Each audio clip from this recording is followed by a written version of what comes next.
you've been doing this on the regular here this season. Just again, what's it mean to pass someone like that anchor in that top 10?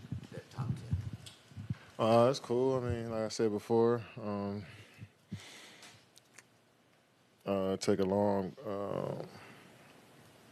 It's a long journey to be up there, be mentioned with the greats. It takes a lot of work. It takes a lot of preparation, and a lot of people to help you get to that point. So I'm grateful, thinking about the people that helped me get to this point. All my teammates, coaches, family, friends that invested in me since a kid. So all this stuff is cool to do. Shows you I'm getting old in the league as well. But it's amazing to be amongst the greats. Curious, Coach was just in here and he said that the whistle stopped blowing. I felt like you were getting fouled and weren't getting the calls. I know you don't like to go to that point, but I'm just curious, were you thinking the same thing, like I'm not getting called? I mean, it's a hard game to ref. I mean, they can call fouls every play, so got to respect, how tough it is for them to make those plays. I try not to even put my game in the hands of the refs. I try to stay away from them as much as possible and just focus on me and knock down my shots. So I got to play through it. I got to be better and make shots. I felt like I got to my spots. It just didn't go in. That's what I was going to follow up with. I don't know if I've ever seen you 0 for 10. Yeah, I have. I have. Okay.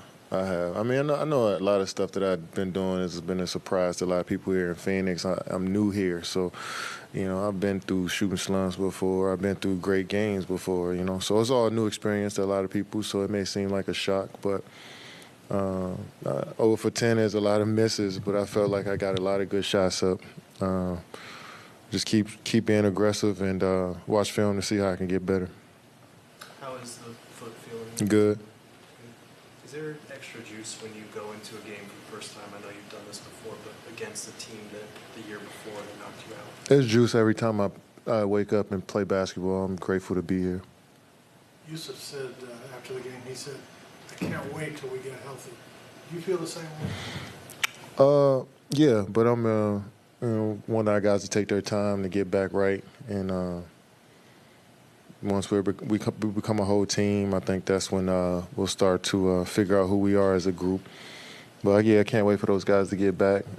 But it's been fun grinding with the team that we have. It's the next man up mentality as a pro, so it's been cool to see guys step up. What kind of lift did you get from Nurk tonight? I mean, it's 30 points. I'm mad we wasted that game from him.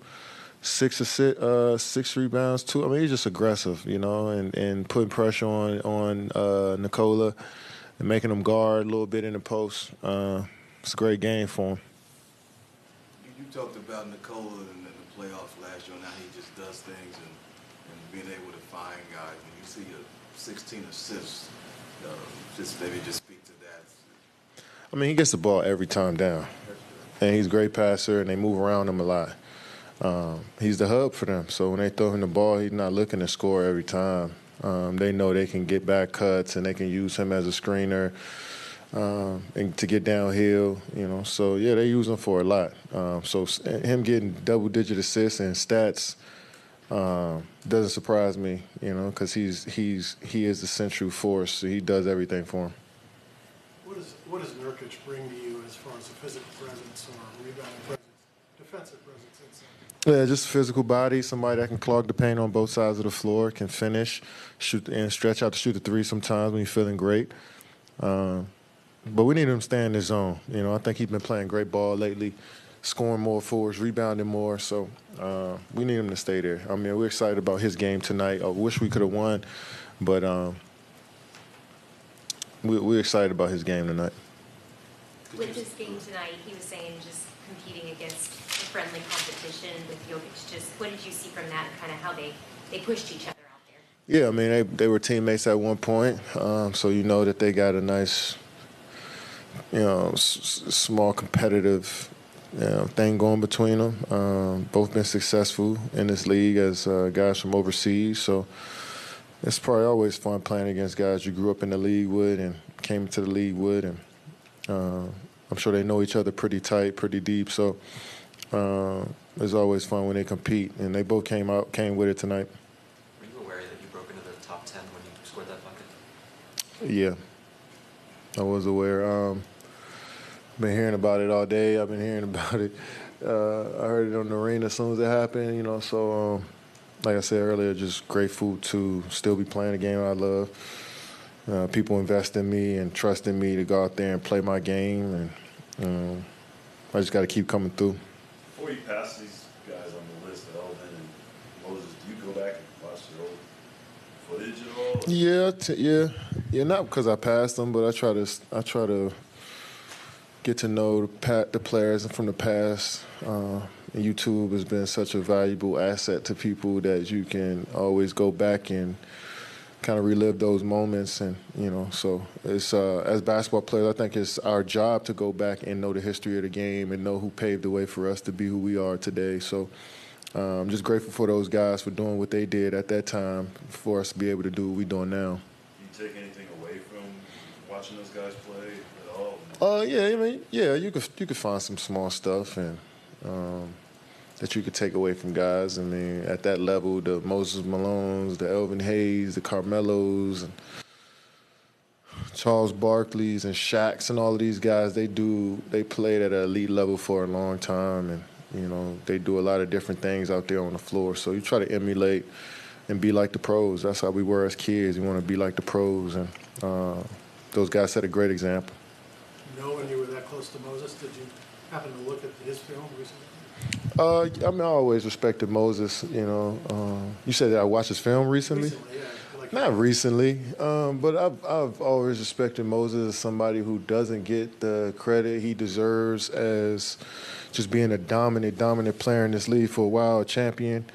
Was the best player in the league at some point, but doesn't have that,